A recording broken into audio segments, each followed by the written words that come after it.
Hello बच्चों, तो चलिए सबसे पहले प्रश्न को पढ़ते हैं। दीर्घवृत्त x का वर्ग धन 2y का वर्ग बराबर 2 पर स्पर्श रेखाएं खींची जाती हैं, तब निर्देशांक अक्षों के बीच स्पर्श रेखाओं द्वारा काटे गए अंतःखंड के मध्य बिंदु का बिंदुपथ है। विकल्प एक ए है 1/2 x का वर्ग धन 1/4 y का वर्ग बराबर 1। दूसरा विकल्प है x का वर्ग बटे 2 धन y का वर्ग बटे 4 बराबर 1। तीसरा विकल्प है 1/4 x का वर्ग धन 1/2 y का वर्ग बराबर 1। चौथा विकल्प बच्चों हमारे पास है x का वर्ग बटे 4 धन y का वर्ग बटे 2 बराबर 1। तो चलिए बच्चों, अब सबसे पहले प्रश्न की मूल अवधारणा को देख लेते हैं। तो बच्चों, माना हमारे पास कोई दीर्घवृत्त का समीकरण x का वर्ग बटे a का वर्ग धन y का वर्ग बटे b का वर्ग बराबर 1 दिया हुआ है। तो बच्चों a यहाँ पर है कि अर्ध अर्ध दीर्घ अक्ष बच्चों, और b है यहाँ पर हमारे पास अर्ध लघु अक्ष। और बच्चों मान लीजिए इस दीर्घवृत्त का कोई प्राचल बिंदु है, वो उसके निर्देशांक होंगे P A cos theta comma B sine theta बच्चों।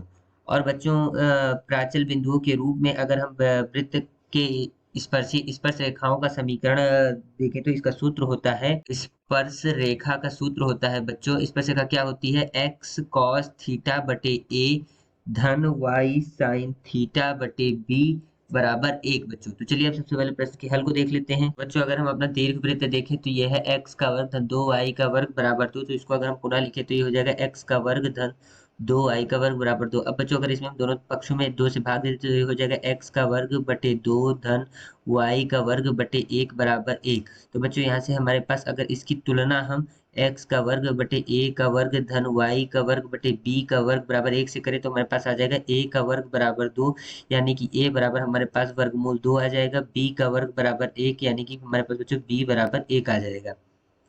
तो बच्चों अब स्पर्श रेखा हो जाएगी हमारे पास इस प्रकार से, किसी प्राचल बिंदु पर स्पर्श रेखा हो जाएगी x कॉस थीटा बटे √2 धन y साइन थीटा बटे 1 बराबर 1। बच्चों हम इस चित्र में देख लेते हैं निर्देशांक अक्षों के बीच, हम मानते हैं ये हमारा निर्देशांक अक्ष x है और ये y है, और इन निर्देशांक अक्षों के बीच कोई रेखा है बच्चों, तो इसका ये बिंदु हम बच्चों a मान लेते हैं और ये बिंदु मान लेते हैं b। तो बच्चों इसका मध्य बिंदु जो m होगा उसके निर्देशांक हमें निकालना है।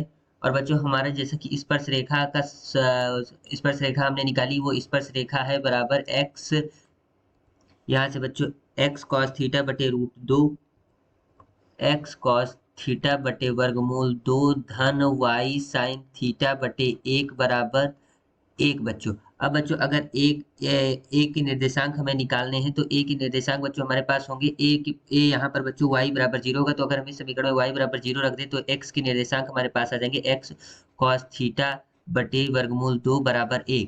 तो यहाँ से बच्चों x हमारे पास आ जाएगा 1 √2 बटे कॉस थीटा। इसी प्रकार बच्चों अगर हम b के निर्देशांक निकालें तो बच्चों यहाँ पर हमारे पास आ जाएगा x बराबर 0। तो बच्चों यहाँ पर अगर हम इस सूत्र में x बराबर 0 लिखें तो हमें b के निर्देशांक मिल जाएंगे, यानी कि y साइन थीटा बटे 1 बराबर 1। तो इस प्रकार से y बराबर हमारे पास आ जाएगा 1 बटे साइन थीटा।